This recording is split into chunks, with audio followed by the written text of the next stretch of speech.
Hello students, welcome to Rashmi Singh classes. Today we are going to complete the chapter Ruling the Countryside.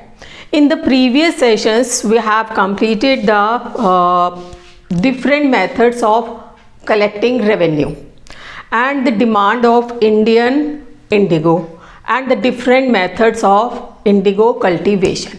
In this part we are going to study about the Blue Rebellion कि किस तरह peasants ने revolt किया, rebellion किया against the planters. Clear? तो let's start. In March 1859 ryots in Bengal refuse to grow Indigo.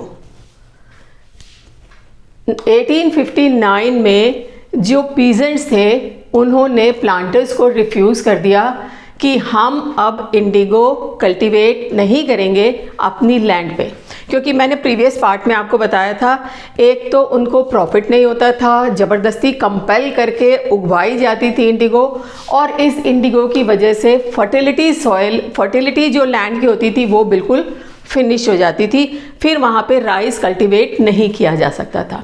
तो कुछ समय बाद जो रियोट्स थे उन्होंने रिवोल्ट कर दिया कि अब हम अपनी लैंड पे कल्टीवेट नहीं करेंगे इंडिगो को, because planters force them to grow indigo instead food crops at very low price.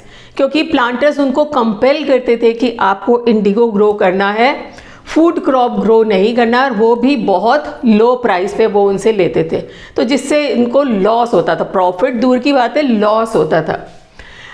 ठीक है. As the rebellion spread ryots refuse to pay rents. और जैसे रिबेलियन धीरे धीरे जो उनका जो रिवोल्ट था वो धीरे धीरे स्प्रेड होने लग गया, तो जो रियोट्स थे उन्होंने जो रेंट था वो भी पे करने से मना कर दिया कि हम लोग जो रेंट है वो पे नहीं करेंगे. And they attacked Indigo factories. और जो इंडिगो फैक्ट्रीज आसपास जो इंडिगो फैक्ट्रीज थी उस पर उन्होंने अटैक कर दिया. मीन्स जो रिवोल्यूशन था इतना तेज हो गया कि उस पर अटैक कर दिया विथ सोर्ड्स, बोज, एरोज. और उनके पास जो तलवारें थी, धनुष, तीर, कमान थे, वो सब लेके इंडिगो फैक्ट्री पे अटैक कर दिया. Women turn up to fight with pots, pans and other kitchen implements. और इस वाले रिवोल्ट में विमेंस ने भी बहुत पार्टिसिपेट किया, और जो घर की चीज़ें होती हैं, पॉट होता है, पैन होता है, बेलन, हर चीज़ लेके उन्होंने अपने जो मेल मेंबर्स था उनका साथ दिया अगेंस्ट द प्लांटर्स जब उन्होंने इंडिगो फैक्ट्रीज पे अटैक किया. Clear? And those who worked with planters socially boycotted. और जो प्लांटर्स का साथ दिया करते थे, या उनके साथ काम किया करते थे, उनको सोशली बॉयकॉट कर दिया. हुक्का पानी बंद, उनसे कोई बात नहीं करेगा विलेज में, तो उनका हुक्का पानी बंद कर दिया गया. ठीक है.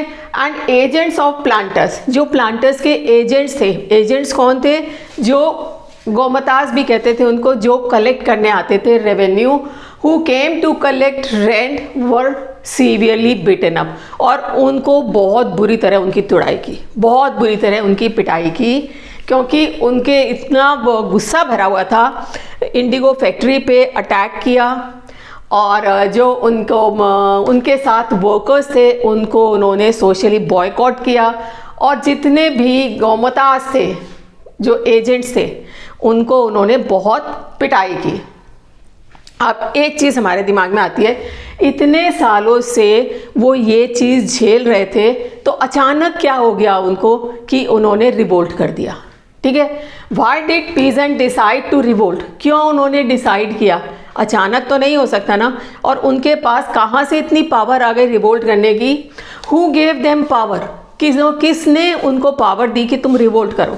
क्योंकि गुस्सा तो उनमें पहले भी था, लेकिन उन्होंने रिवोल्ट नहीं किया. तो अब क्या हो गया जिस वजह से उन्होंने रिवोल्ट किया?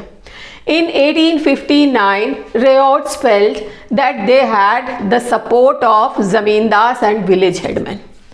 अब 1859 में रेयोट्स को लगा कि हमें ज़मींदास का और विलेज हेडमैन का सपोर्ट है, क्योंकि विलेज हेडमैन ही कॉन्ट्रैक्ट साइन करता था ऑन बिहाफ ऑफ रेयोट्स. अब उनको ज़मींदास का और विलेज हेडमैन का सपोर्ट मिल गया, जिसकी वजह से दे रिवोल्टेड अगेंस्ट द प्लांटर्स, उन्होंने प्लांटर्स के अगेंस्ट में रिवोल्ट कर दिया। And these zamindars and village headmen, they mobilized the peasant and fought pitched battle with lathiyas। जो उनके लठैत होते थे उनके लिए उन्होंने इन रेयर्ट्स को तैयार किया एक स्पेशल एम के लिए कि हमें रेसिस्ट करना है अगेंस्ट द प्लांटर्स, और उसके लिए उन्होंने रेयर्ट्स को तैयार किया। ठीक है। In other places, zamindars went around the village and urging the rayors to resist the planters। ये तो बंगाल की कहानी है। बंगाल के अलावा और दूर एरियाज में भी ज़मींदार जो थे वो गांव-गांव जाते थे और अर्ज करते थे रेयर्ट्स को कि वो प्लांटर्स के अगेंस्ट रेजिस्ट करें या रिवोल्ट करें।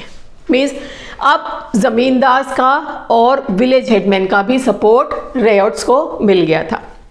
ज़मींदार वर नॉट हैप्पी, ज़मींदार were not happy with the increasing power of British, क्योंकि ब्रिटिश की पावर बढ़ती जा रही थी, ज़मींदार की नहीं बढ़ रही थी। तो ज़मींदार बहुत ज़्यादा खुश नहीं थे, क्योंकि उनसे जो लीज पे लैंड ली जाती थी बहुत कम रेंट पे ली जाती थी, तो इसलिए वो नाखुश थे। तो वो रेयर्ट्स का साथ दे रहे थे, उनको हेल्प कर रहे थे। British government was worried about the other rebellion after 1857, क्योंकि 1859 में उन्होंने रिवोल्ट करना शुरू किया, उससे पहले 1857 का रिवोल्ट हो चुका था। तो जो ब्रिटिश थे बहुत ज़्यादा वरीड हो गए कि एक रिवोल्ट से अभी अच्छी तरह उभरे नहीं है कि दूसरा रिवोल्ट शुरू हो गया तो कहीं हम लोग प्रॉब्लम में ना आ जाए, तो इसलिए वो बहुत ज़्यादा चिंता में थे। And they set up commission to inquire into the system of indigo production. इसलिए उन्होंने इंडिगो प्रोडक्शन के सिस्टम के लिए एक इंक्वायरी कमीशन सेटअप किया कि वो देखेगी कि जो इंडिगो प्रोडक्शन हो रहा है वो ठीक है या नहीं है, जो पीजेंट्स रिवोल्ट कर रहे हैं क्यों कर रहे हैं, क्या कारण है, और वो ठीक है कि नहीं है। And the commission held the planters guilty. और जब इसका रिजल्ट आया तो इसका रिजल्ट ये था जो प्लांटर्स हैं वो गिल्टी हैं, वो अपराधी हैं, क्योंकि इसमें जो पीजेंट्स की कंडीशन थी बहुत ऑपरेसिव कंडीशन थी उनकी। ठीक है। एंड उन्होंने उसको क्रिटिसाइज भी किया। Commission held the planters guilty and criticise them, उनको क्रिटिसाइज भी किया कि आपने ये गलत किया है।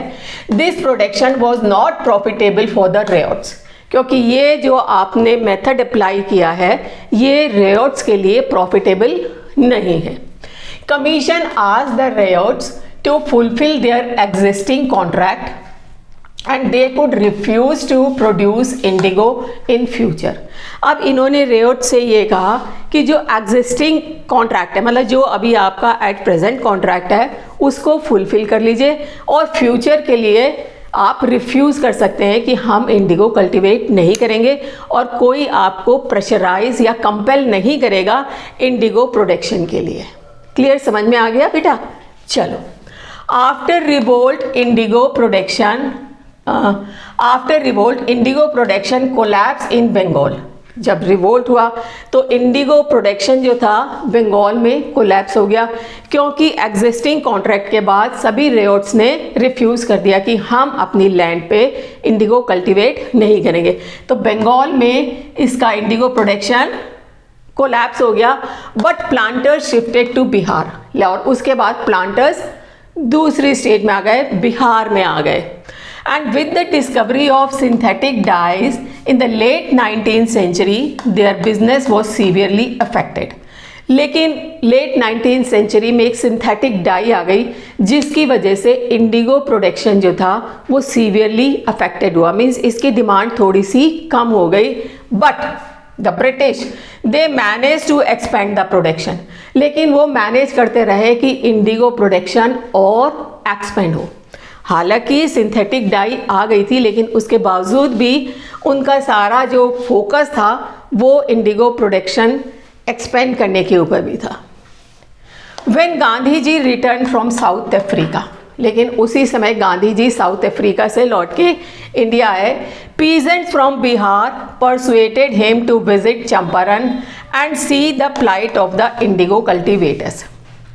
अब पीजेंट से, उन्होंने परसुएट किया गांधी जी को कि आप यहाँ आइए और हमारी जो कंडीशन है, में जो इंडिगो कल्टीवेट करते हैं, उन पीजेंट्स की कल्टीवेशन की जो पोजीशन है, स्टेटस है, उसको आप देखिए। Plight of the indigo cultivators, plight means उनकी कैसी स्थिति है, उसको आके चेक करिए।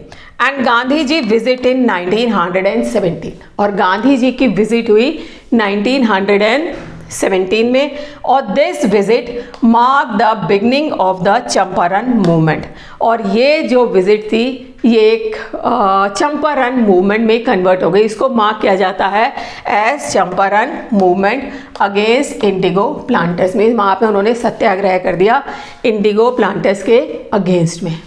समझ में आया बेटा? गुड।